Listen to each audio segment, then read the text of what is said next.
Well, good afternoon world, and welcome to Thursday 7th of April. On the radio mic today because it is really windy. So I've got a bloke running across the middle of my field. He's in a hurry. I doubt you can see him, but yeah, odd.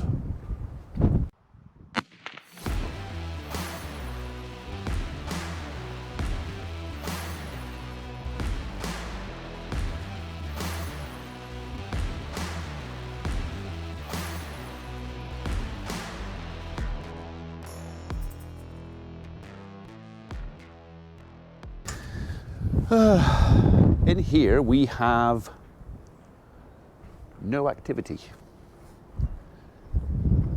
We will have, we're just waiting for it, but right now nothing much is going on in there.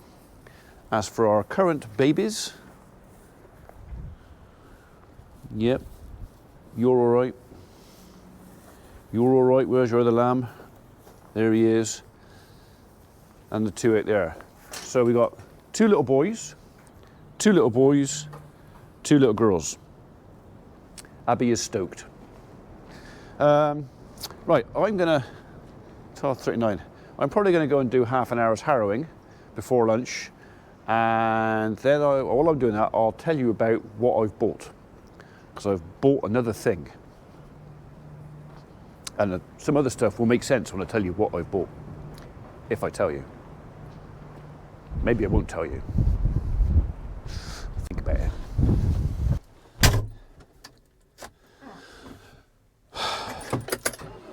You've just been on the sand. Really? Just while we're waiting for tractor operator, I'd just like to say thank you, Kyle. Kyle obviously noticed that I'd finished my bag of sweets. So he bought me another bag.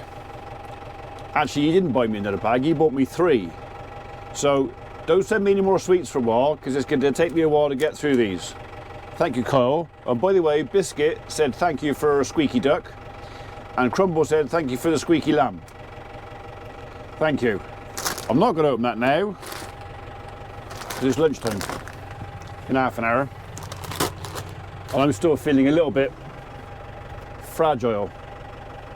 Abby, in her wisdom, yesterday evening decided that because she'd been here for a few hours with lambing and stuff like that we would have a takeout. And I had a lamb and chicken kebab with cheesy chips. The cheesy chips was Holly's idea, and I only ate a few of them. But yeah, I had the full salad, which was a lot of onion. So last night, trying to go to sleep, onion. That's all I could taste was onion. I mean, I really enjoyed it, but I could not get to sleep last night. So just hoping that when it reaches about there, it doesn't start a war with the colitis, because that's where the colitis is, down there.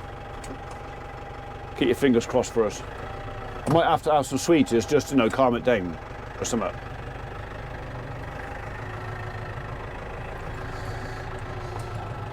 So yeah, back on the harrow for a bit. I've only got a small bit to do in the avenue, front of the house. I'm going to keep the radio mic on even though we're out of the wind, because I think the sound is better, especially when I've got the engine revving. A lot of folks have said that when I'm in the tractor and I've got some work going on, they can't hear me, or they can hear the tractor revving. Well, that ain't no good. So we'll keep the radio mic on for the time being, and I will tell you, or maybe give you a clue. Yeah, I'll give you a clue. I bought a thing, and it's a thing that I've been talking about for the last week or so, and it's got something to do with the slitter. I bought a thing to go on the slitter. Unfortunately, this thing is not made for my slitter. It's made by a different manufacturer for a different slitter, but I am assured it can be re-engineered to fit mine. Right, we had a fair drop of rain last night, so the ground's going to be a bit softer. That shouldn't matter. It shouldn't mark up. Famous last words. But we'll soon see. If it does start to mark, we'll stop. I've got to try and see where I finished yesterday. My harrow marks have already disappeared. I may have to strike out a new one, which is all right, unless someone's looking at it from up on the hill, and then they'll see. No more straight lines.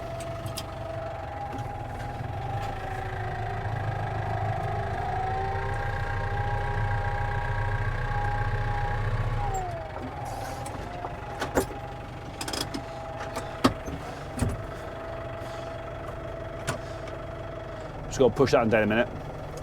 Go on. Push. Push. There you go. Just have to get my lever in the right place. Now I'll leave them over and he can float. I'm going to wing it.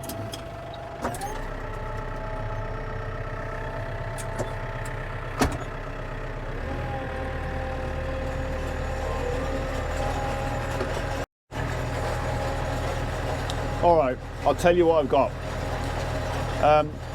I was driving to my parents' house before Christmas, and I noticed a neighbouring farmer had a Brown's slitter, which is very, very similar to my Ritchie slitter. Slightly different design on the frame and painted, or what do they call it? Like a hard coat paint on it rather than galvanised. And on the back of that was retrofitted a set of grass harrows, which meant that one pass did two jobs. And I really liked the idea.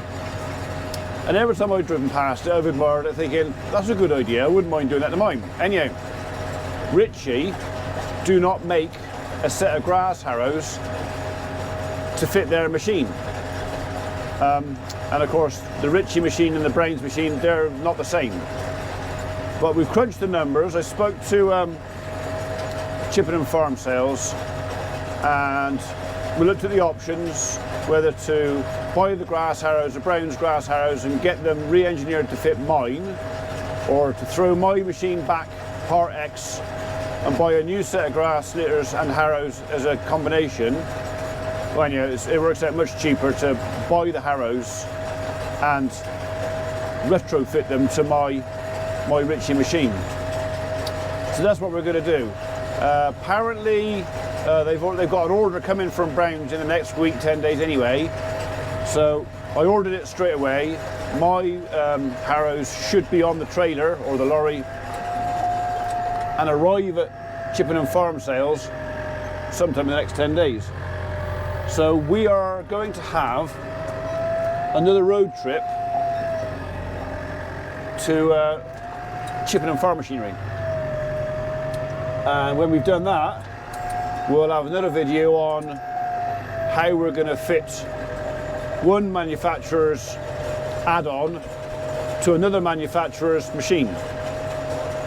So yeah, so I reckon it would be a good idea to have the one machine doing two. So I've had folks say to me, oh, why don't you get your slitter, turn the rotors around the other way and make them on your front linkage and then tow your harrows behind. Well, that is an option, I could do that. But the problem if I do that, it means that if anybody else wanted to borrow or use that slitter, I'd either have to turn them around, turn the tines around again, or they'd have to borrow my tractor, or they'd have to borrow a tractor that had front linkage, because it will only work in that direction properly. Whereas, and not only that, is I slit the ground in front of me, and then I run over, there's two tram lines over the slit, which will close them back over. So to me, it's more efficient to have the slitter on the back, keep it on the back, with a set of harrows behind it, which pick up with the machine, they don't drag.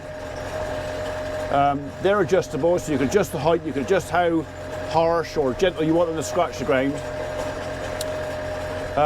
So that's what I've decided to do. Does that mean I need my jar met harrows? These? I don't always want to slit everything. Sometimes I want to harrow stuff. So we'll probably keep hold of the jar mets. They're also a lot better than grass harrows for flattening cow pats. So if you've got cattle, you get a lot of cow pats.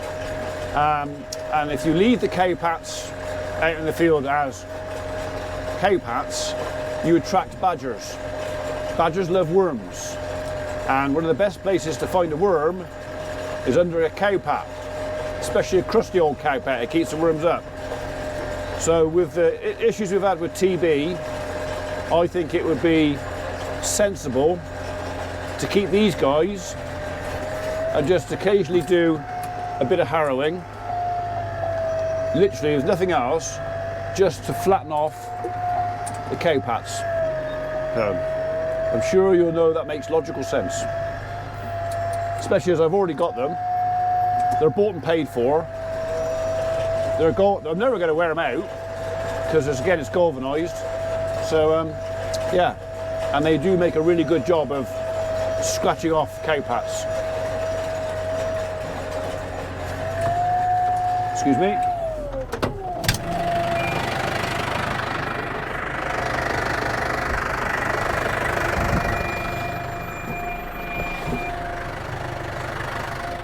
That's from when I was digging trenches to put my drains in, which I've got to do again.